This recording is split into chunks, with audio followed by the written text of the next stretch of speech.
que maneira isso pode ser trabalhado? Assim, isso é treino, isso é circunstancial, isso é de cada um? Obrigado. Não, se eu for responder de uma maneira bem direta, não tem como responder porque eu não concordo. Então não tem como falar o que você precisa fazer para melhorar em relação a isso. É um jogo de final de campeonato e a gente ficar falando uma coisa, o que vai fazer, não tem tempo para treinar. Se fosse uma coisa desse sentido, eu não ia corrigir, né? Porque não vai ter um dia para treinar e vai corrigir uma coisa dessa. Eu não achei que faltou capricho para os jogadores. O que eu acho, assim, tem um pouco a atenção da partida, mas eu acho que mais prejudicou que o campo do Corinthians é um campo diferente. É diferente para conduzir, é diferente para dominar. Você vê que muitos jogadores erraram passe, não são acostumados a errar. É um pouco parecido com o que acontece na grama sintética aqui.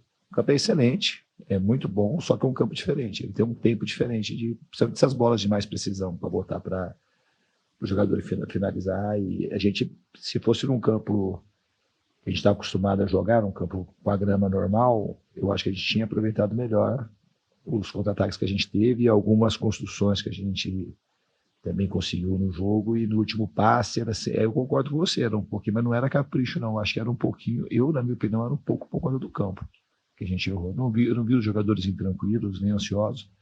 Um outro lance que a gente finalizou que não precisava, poderia fazer uma escolha melhor, dar um passe a mais para poder a gente finalizar um pouco mais de perto, abrir às vezes uma jogada que a gente estou de longe, podia abrir para o lado e chegar com um cruzamento com bastante jogador na área, mas de maneira geral, repetindo em relação à tua pergunta, eu não acho que foi falta de capricho e nem imprecisão técnica do jogador, assim, para que necessite correção. Eu acho que foi um pouco talvez por conta de nervosismo, mas nem atribuo muito isso, atribuo mais ao campo. Diniz, boa noite, Jonathan Santos, canal VTB Esportes. O time jogou bem, mereceu a vitória, né, à toa que você fez as substituições de forma protocolar, né, o Verratti pelo Nuno, Matheus França pelo Felipe Coutinho, até por conta do cansaço. Tendo em vista a postura do time hoje, o que fazer para o time não se auto-sabotar, não cair numa armadilha, ter precaução, ter pé no chão para o segundo jogo e assim conquistar esse título tão esperado? Qual é a sua ideia para que o time não venha se auto-sabotar? Não, eu não acredito que tenha chance de se sabotar no sentido de relaxamento, pelo contrário. Os jogadores estão muito conectados, muito concentrados, dá para ver pelo vestiário. Ninguém está...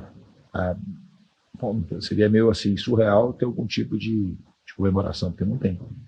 Afinal, está totalmente aberto. O que a gente tem que fazer é pegar o jogo de hoje, corrigir as coisas que a gente precisa corrigir.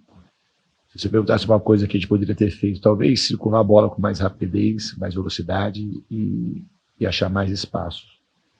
Então, a gente tem coisa para trabalhar no pouco tempo que a gente tem até a final, mas mentalmente a gente sabe que a gente vai ter que ter o mesmo nível de concentração para mais no domingo.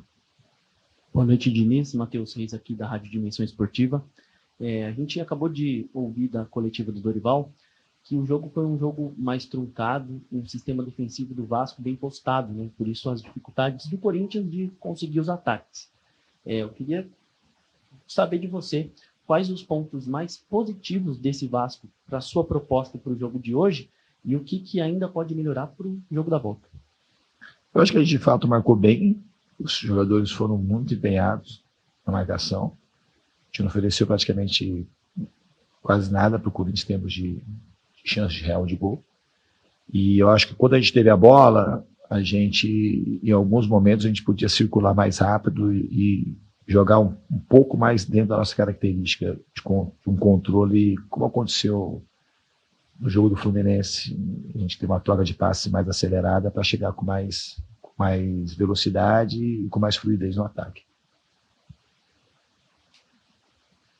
Diniz, tudo bem? Bruno Melhores, Rádio Bandeirantes. Queria te perguntar sobre sua análise do adversário que jogou de uma forma hoje e se você imagina que vai ser bem diferente o jogo no Maracanã, porque o Corinthians hoje, jogando em casa, não conseguiu levar muito perigo ao Vasco. Você mencionou a segurança defensiva. Você esperava mais do Corinthians ofensivamente? Surpreendeu a falta de criatividade ou você valoriza mais o sistema defensivo do Vasco, que conseguiu não sofrer e, de certa forma, controlar o jogo hoje em Itaquera? Eu atribuo mais ao Vasco, com certeza. O time do Corinthians é um time muito criativo. O time tem variação e tem jogadores que decidem o jogo qualquer vacilo que você dá, você pode perder a partida. Eu atribuo, mas muito mesmo, a maneira como o Vasco se portou no campo. O Corinthians é um time, principalmente jogando aqui em Itaquera, é um time que consegue produzir muita coisa. E hoje a gente conseguiu neutralizar muita coisa que o Corinthians tende a fazer contra os seus adversários aqui. Agora no Maracanã é outro jogo, não dá para saber qual vai ser a postura do Corinthians, mas eu não acho que o Corinthians vai ter uma postura muito diferente. Não é um time que modifica muito daquilo que eles fazem em casa e fora de casa. Alô, Diniz, Danilo do Expresso 1923, boa noite. Sobre a torcida, agora que o Corinthians jogou com a sua torcida a favor, queria que você falasse um pouquinho para a torcida do Vasco, tão ansiosa, 14 anos esperando um título, tendo o Maracanã domingo a possibilidade de levantar essa taça junto com esse grupo e você. Obrigado. A gente conta e eu sei que eles vão estar lá, vão lotar o Maracanã e vão nos apoiar do começo ao fim. E a gente espera de fato jogar junto com o torcedor, corresponder à expectativa, e a gente vai se entregar ao máximo para que os vascaínos consigam sorrir ao final do jogo. Aqui, Diniz. Boa noite, Rodrigo Juque, ESPN. Queria que você destacou a partida do Felipe Coutinho hoje, uma partida muito para o grupo também, bem taticamente, também tecnicamente, mas queria que você falasse um pouco sobre o papel dele ao seu lado como um dos líderes desse elenco, um jogador que já ganhou tudo lá fora, numa semana de 2 decisões em que o clube não ganha um título desse tamanho há 14 anos. Eu queria que você falasse um pouco do papel dele nesses dias. Não vou falar só nesses dias. Eu acho que desde que eu cheguei aqui eu tive uma conexão imediata com o Felipe, no primeiro contato, antes de treinar, e já a gente criou uma conexão muito forte. Ele tem me ajudado sistematicamente desde quando eu cheguei aqui. Teve talvez o momento mais emblemático da temporada.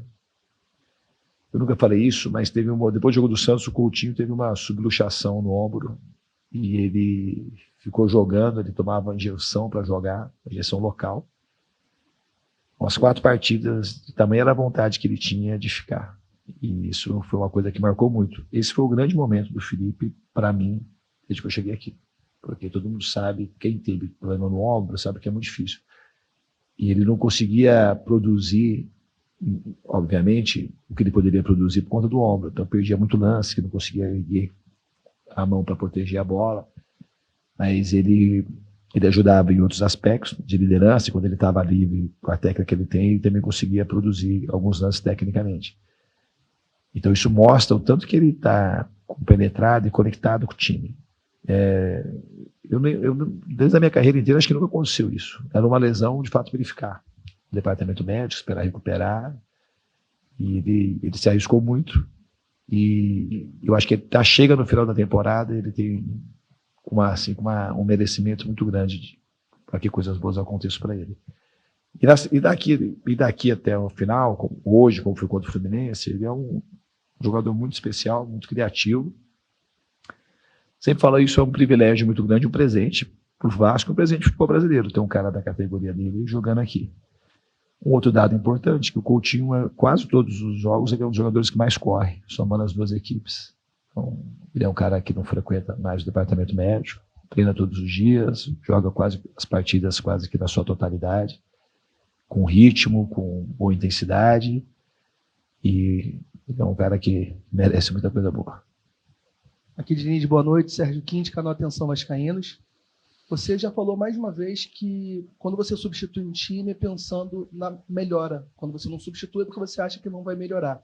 Porém, já alguns últimos jogos você tem utilizado cada vez menos o seu banco de reserva, substituindo cada vez mais tarde. E eu queria te perguntar se você não te preocupa um final de temporada, alguns jogadores como o próprio Felipe Coutinho, o Nuno, possam demonstrar alguma questão de desgaste físico, se não te preocupa para o jogo de volta, que já é no domingo, eles possam não ter tempo de uma possível recuperação, se possa afetar o desempenho deles, demorar a sair no jogo de hoje.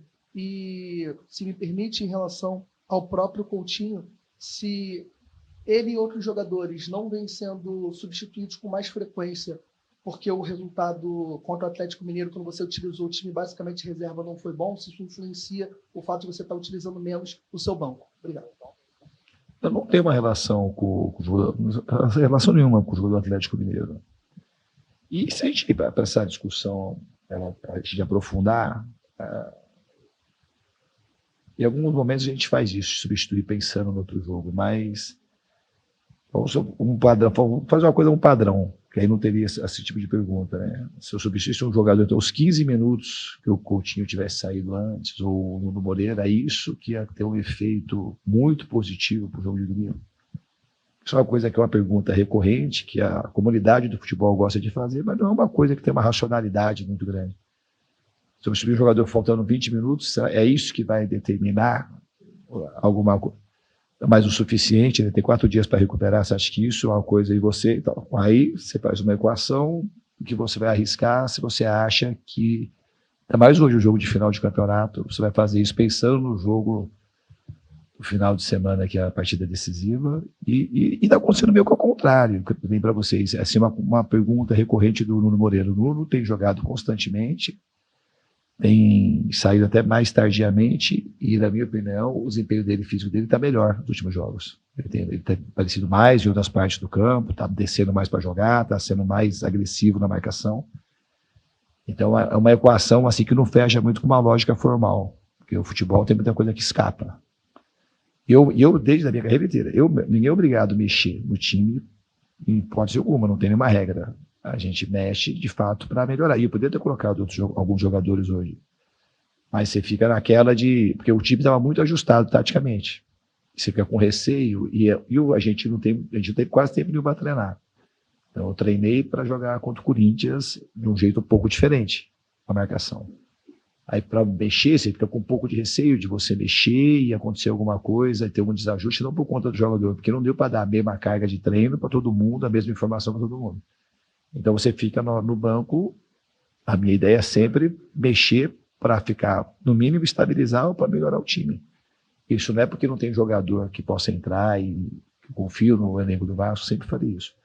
Mas nessas partidas mais decisivas, que no jogo passado, a gente podia ter tirado os jogadores antes, mas ia ter disputa de pênalti, quem são os melhores cobradores, então é sempre não é uma...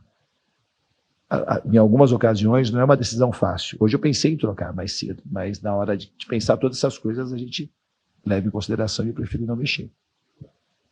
Diniz, boa noite. Lineker Biondi, canal A Hora do Vasco. Você comentou sobre o gramado aqui da Neoquímica Arena, e em um momento da história do Vasco que ele se reconecta com o Maracanã, ganhando uma atmosfera incrível nos últimos jogos decisivos. Entra mais um na história, mais um jogo decisivo.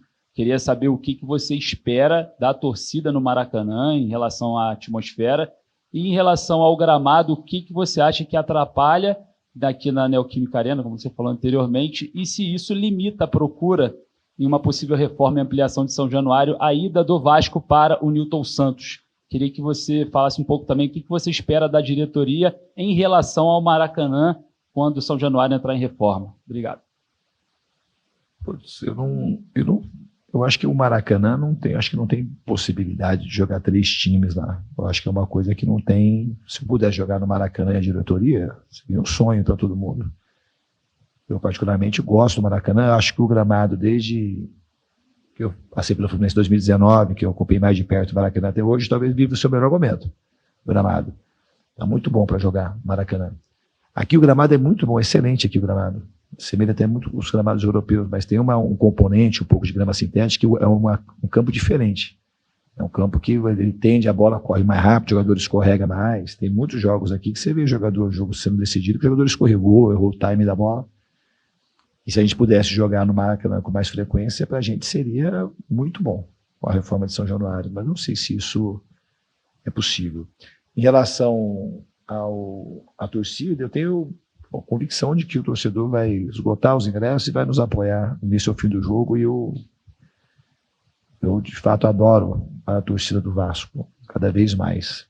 E a gente espera que essa conexão fique cada vez mais forte e o domingo ela seja fantástica. Diniz, boa noite. Guilherme Azevedo, da revista Placar. Hoje eu notei o Vasco tentando mais bolas longas, né? Quase o dobro da média do Vasco no Campeonato Brasileiro. O Vasco tentou 36 bolas longas, segundo o aplicativo aqui. Isso se dá em razão do gramado, que você citou em outras perguntas, ou é uma mudança de estratégia mesmo com base no Corinthians, com base na marcação do Corinthians? Eu acho que tem a ver com as duas coisas, mas não é a média do Campeonato Brasileiro. Os jogos são muito diferentes. Se pegar os jogos contra o Fluminense e outras partidas contra o próprio Botafogo, a gente fez uso de bola longa quando é necessário. Talvez assim caia por terra um pouco agora, que só sai jogando curto e eventualmente uma hora ou outra pode tomar gol. Contra o Fluminense, por exemplo, a gente estava alongando no primeiro tempo mais do que precisava. No segundo tempo a gente saiu com posições mais curtas, a gente teve mais domínio do jogo, a gente viveu o nosso melhor momento, para mim, no segundo tempo, até o time dar uma cansada aí nos 15, 20 minutos finais. E era uma estratégia que a gente precisava por conta da marcação do Corinthians. Aqui o campo também é diferente, então você fica mais sujeito a errar um domínio, errar um passe. Então foi uma combinação das duas coisas. Mas o time tem usado mais bolas longas em outras partidas, não só no jogo de hoje.